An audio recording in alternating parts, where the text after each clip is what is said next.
Hi guys, welcome back to my channel. If you're new to my channel, my name is Sonika Singh, and if you have been watching my videos, thank you very much. In today's video, we are going to talk about how HR reads your resume, and later I'm going to share a few tips and tricks that you can use to make your resume useful. So without any further ado, let's get on to the video. So your resume is the first marketing tool for you to get a new opportunity. Some research fact which is that an HR or a recruiter takes about just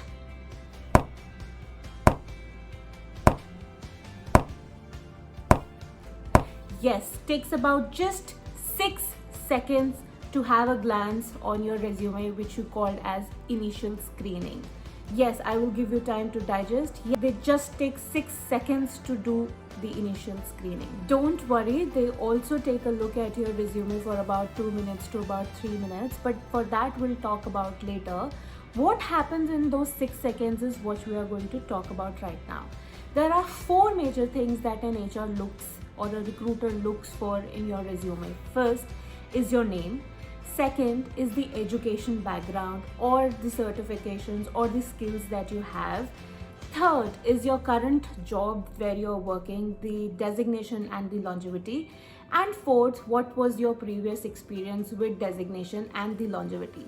So yes, these are the 4 things that a recruiter looks at in those 6 seconds. Make sure that these points are highlighted enough for a recruiter to take a glance at it.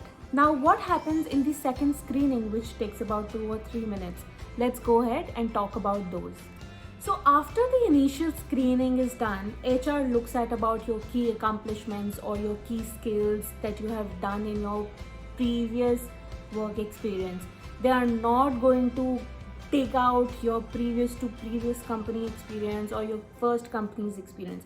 They are only going to look at the company that you're currently working in. What is the designation? What are the skills? What kind of work that you're doing at this point in time? So how can you ensure that HR reads your resume, finds it attractive, finds it informative, finds it that you have done some accomplishments or you have produced some great results?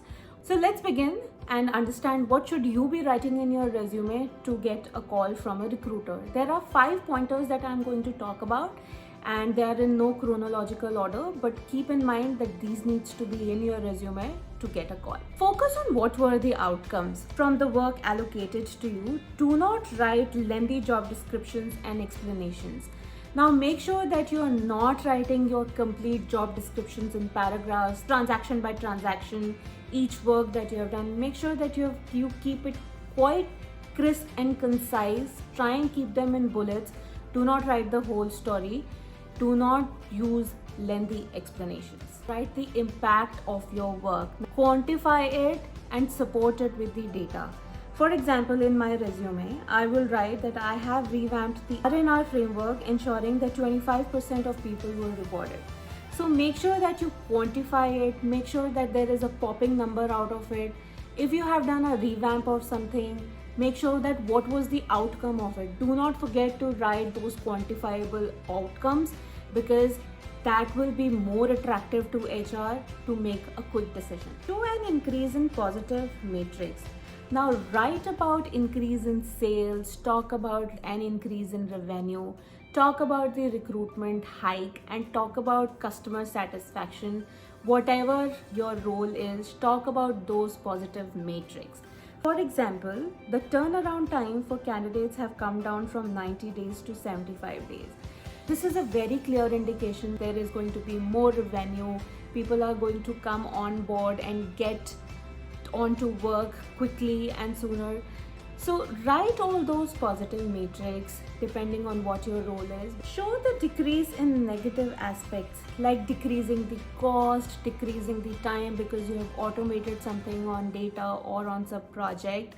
Talk about it, of course, as per your role. In this screen, it is mentioned that the percentage attrition has been reduced from one financial year to another financial year. Write hard numbers and percentages so that they pop out of your resume As I said, recruiter will not be interested in reading those lengthy paragraphs. They would more be interested in that what have you accomplished or achieved. Your resume bullet should start or contain words like new initiatives, developed, incremented, drove, dragged, launched, implemented, repositioned, decreased, revamped. So make sure that you use these words in every bullet point that you are writing on your resume, because this is going to show your progress or your key accomplishments, rather than just writing long and lengthy paragraphs which HR or a recruiter is definitely never going to make through. So in this second stage, the recruiter's eyes are only going to catch up the numbers that you have mentioned, or the positive impacts that you have put in the organization, or what are the areas where you have helped reduce the cost. So make sure that your resume is crisp, clear, concise, yet informative. Try and keep your resume as short as possible.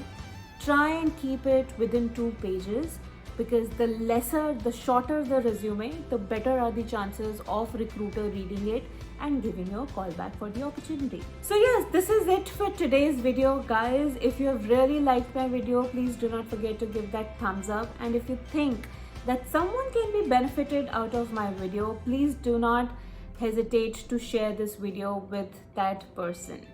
And if you have been watching my videos and have not subscribed yet, please consider subscribing. Also, in my next video, I am going to talk about what are the things that you should be avoiding in resume writing.